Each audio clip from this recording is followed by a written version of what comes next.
9 realities for the spiritually awake. What are 9 things that people who are spiritually awake, the enlightened people, what do they know? Because I want to know what they know, me personally. So number 1, you will never be free of problems.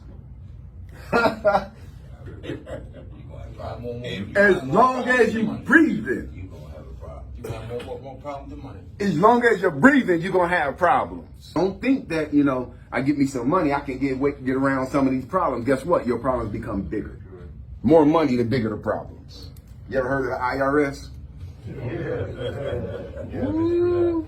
You don't want that money. Oh, man. Because look at it like this, man. When we were in elementary, we couldn't wait when we was in first grade to graduate 6th grade and be out of elementary. Am I right? So you graduate 6th grade, you happy. Thank God I graduated 6th grade. You happy for the summer, only to have to go back to middle school. Freshman day. Are you a freshman? Are you a freshman? For real. Are you a freshman? Now you in middle school. Man, I got to knock out these 2 years in middle school. So you knock those 2 years and yes, you enjoying your summer only to go to the 9th grade. 4 more years. Now you say to yourself, man, I graduate these 4 years and I'm out. I'm done with school. You graduate, you get your diploma, college. Well, I'm not going to college. Trade school. That's right. Well, I ain't going to trade school. Work. Yes. For the rest of your life. You didn't like your teacher? You might not like your supervisor. Always problems. Oh, my ass. You don't get along with the people who you go to school with, your peers. You ain't gonna get along with the people you work with. You think your report card gonna be a problem? You don't work enough hours, your paycheck gonna be a problem. It don't change. It doesn't change. As we grow, as we live, we'll never be free of problems. There will never be a time in life when there are no issues to resolve. We sometimes believe that if we achieve success, we will be free of problems, and that's false. The higher we climb, the more difficult the challenges we face. Stand at each new level becomes more difficult, and you can't go to the next level with what you had before. That's why they put us through kindergarten to 6th grade, because they wanted us to evolve. Y'all see what I'm saying? If you'd have jumped from 1st grade to 3rd grade, you'd have problems. If you'd have jumped from 6th grade to the 9th grade, you'd have had problems. It's a gradual progression, man, of learning. The difficult challenges we faced when we were younger, we believed that after completing 6th grade that we were free. Each new level becomes more difficult. A person with enlightenment recognizes this and is prepared to meet challenges at every stage of life, as no phase is free of difficulties. No phase is free of difficulties. I don't think the money is going to change it, man, because there's some people who had money couldn't wait to get off this planet. There are some people, man, with a lot of money, very comfortable, you would think, who couldn't wait to get off this planet. So money does not change anything. It might make you a little bit more comfortable, but it's not going to free you of problems. 9 realities for the spiritually awake. Number 2, you are only average, but you are also unique, and so is everyone else. Enlightened people understand that they are average, but they are also unique. 2 sides of the same coin, but everybody else is too. And there's power in knowing that. Even the most average individual is special. Therefore, every extraordinary person is ordinary and common. Ooh, man. Even the most average individual is special. Therefore, every extraordinary person is ordinary and common. When you see yourself as extraordinary, you feel as though you have something to prove. When you see yourself as extraordinary, you feel as though you have something to prove. And when you see yourself as ordinary, there is nothing to demonstrate, and you function without pressure, which improves your performance. I'm just going to speak on it. It's really been ingrained in our culture. In Black culture, it is. It's ingrained that it's always, you got to one up the next person. We're always trying to one up each other.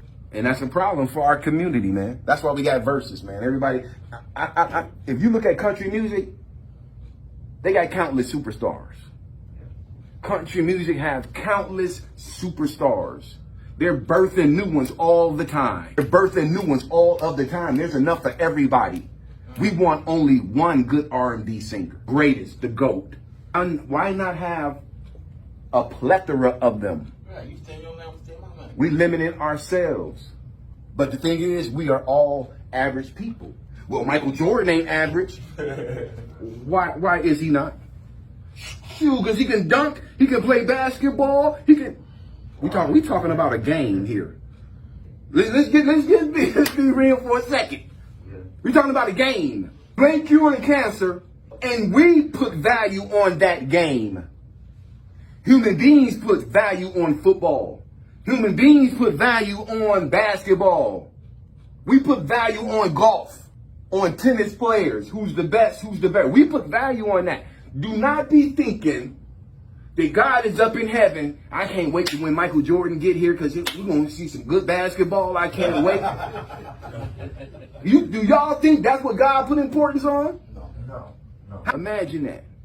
The distribution of wealth in our country and what we put importance on. And we got people right here in the United States of America, kids right here in the United States of America got lead in their water. They public water. Flint water prices. Flint. Other places too. It ain't just Flint. Y'all better check out that last report they did. There's a whole lot of places like Flint. But he's still an average person. He is. We all are. Sooner you realize that, the better off you're going to be. 9 realities for the spiritually awake. Number 3, yes, it's probably your fault. Spiritually awake people, yes, it's probably your fault. No one desires to be on the side of pain, though people who are enlightened or spiritually awake never try to avoid or exclude themselves when things go wrong because they know that it can be advantageous to accept responsibility. They know it can be advantageous to accept responsibility. Taking responsibility not only can save a situation, but teach us lessons also. Whenever there's a failure, enlightened people won't hesitate to see what was their part in the failure and never think twice to apologize when it's their fault. 9 realities of the spiritually awake. Number 4, people tend to receive an emotional boost when others fail, and you are not excluded. Human beings tend to receive an emotional boost when others fail, and you are not excluded. The fact that we somehow receive a lift from when others fail doesn't make us bad people, because all humans are competitive and there is a part of us that wants to be superior to others or to be successful before others. However, this doesn't mean that you're devoid of sympathy and empathy. You just understand it's human nature to feel that way. Don't beat yourself up. 9 realities for the spiritually awake. Number 5, no one can unconditionally love you except you. If you believe in my faith, God, that's the only other who can unconditionally love me is God. Huh? Amen. Every bit of affection we receive from those around us is contingent. Did y'all hear that? Every bit of affection that we receive from anybody around us is contingent. Even the affection you get from your kids. Yes, it is. Contingent. In other words, they adore you for who you are or what you do. People who love you, they adore you for who you are or they adore you for what you do. And the moment people cease to get that quality from you, their affection dissipates like smoke. The moment they can't get that quality from you, it's going to dissipate. Their affection is going to dissipate like smoke. You may believe that your spouse's love is limitless and unconditional. This is likely due to the love you show her. But the day you start cheating on her, the day you start beating her up and doing toxic things followed by constant apologies and no change in behavior, the hurt will eventually triumph over love. So it's not unconditional. And I'm not saying that's a wrong thing. Yeah, if you beating on your wife, if you hurting your wife's feelings, if you cheating on your wife, look, if I got a wife and she doing all that to me, I'm leaving. Yeah. But you got to understand that there's a condition to the love. My pastor said, if you're looking for a 50-50 relationship, you are looking for a failed relationship. You're supposed to be giving 100, she's supposed to be giving 100. All right. So that's the thing. Because I don't want to get off track and I don't want to lose my point.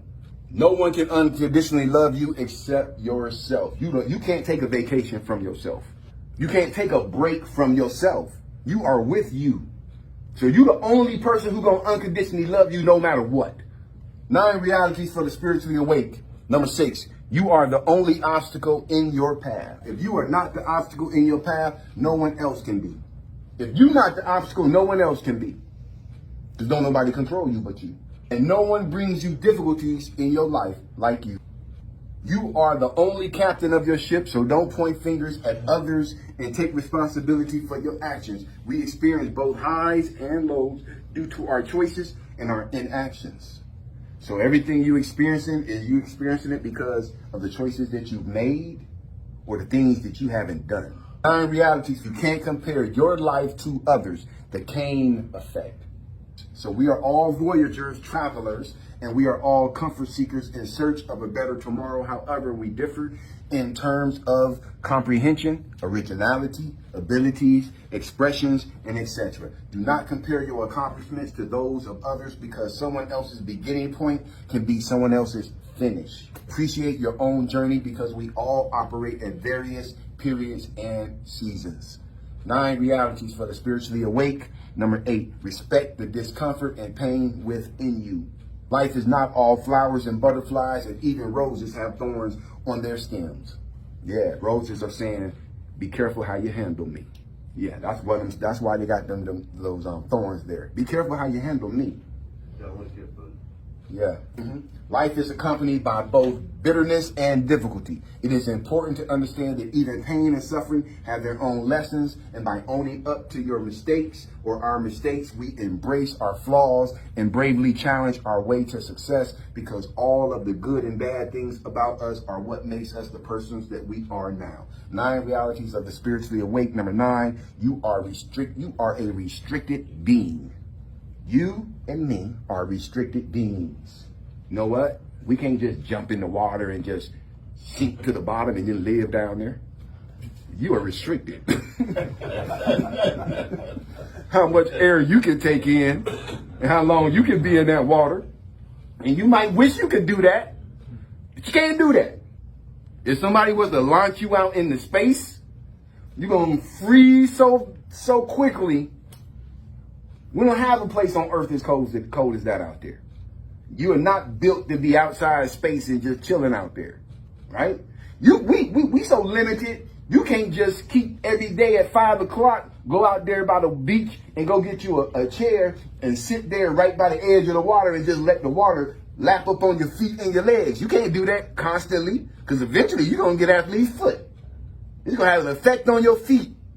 The dryness, the salt, all of that. So we are limited beings. On earth, we are restricted beings. We cannot change the fact that we are limited entities, and there are certain things we can accomplish regardless of how hard we strive to exceed our capacity. And not just that, there are some things in life, man, not just, you can't just go jump in the water and sink to the bottom and live down there. There's some things in life we might want to accomplish. And even though we try hard, even though we practice, even though we prepare, sometimes we still are going to fail. And that's okay too. The reality is that we can reach our desired goals if we actively and intelligently test our limits. So in order to reach something, we have to, a desired goal, we have to actively and intelligently test our limits, to push the boundaries, to go a little bit further all the time. That's like a person who's working out. They might start off with like 20 pounds. Then you don't even feel the increase when you add the extra 5 pounds. And then you just start working that out. And then next thing you know, that gets real easy. You're tossing that around. You add another 5. Now you're 40. You don't even feel like it's anything extra, that little 5. But it is. You started with 20. You're at 40 now. You know, then next thing you know, another week you throw another 5 on there. You're at 45. That's what life is. It's gradual. Same thing that what I said about the analogy of being in school in elementary, and we had to graduate in order. Before you can go to the next level, you got to graduate the level you're already on. Any questions, concerns, or comments about this, y'all? Because we got a lot of stuff to be doing this morning. I know I do. I got some people to be bringing in here. So, any questions, concerns, or comments? Like your haircut. Thank you. Appreciate it. That's fine. All right. Nothing else? No, sir. All right. Y'all have a good one.